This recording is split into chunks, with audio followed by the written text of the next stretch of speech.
So in order for our garden to be successful, there are certain concepts that we need to master, and once you master these concepts, then your garden can be easy, fun, and really productive. And the concept that I want to talk about today is mulch. So mulch can cut your garden chores in half by suppressing the weeds and holding in moisture and feeding the microbes that will in turn feed the plants. So there's 5 types of mulch that I like to use for the garden.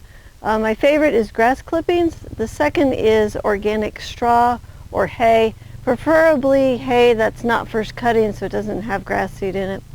You can use newspaper, you can use weed barrier, and you can use wood shavings. They all work as mulch.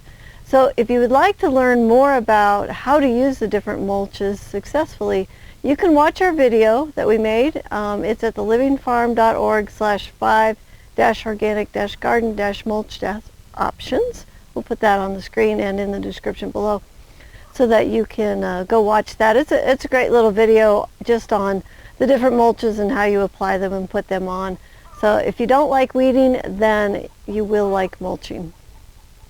So if you'd like to learn more about high-performance gardening and the garden concepts that lead to success, then you want to go to our website, thelivingfarm.org, and there's articles and videos and e-courses that can help you on your way to your garden success.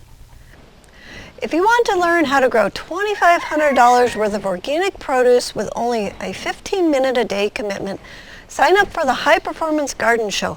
There are hundreds of episodes chock full of my best gardening secrets that I have learned over the last 3 decades. Go to thelivingfarm.org/high-performance-garden-show. It's free and online. Also, if you want to join the premier online community of people who grow food, medicine, and build resilient communities, join us today at thegrownetwork.com. Thanks so much for watching. May your garden be easy, fun, productive, and always organic.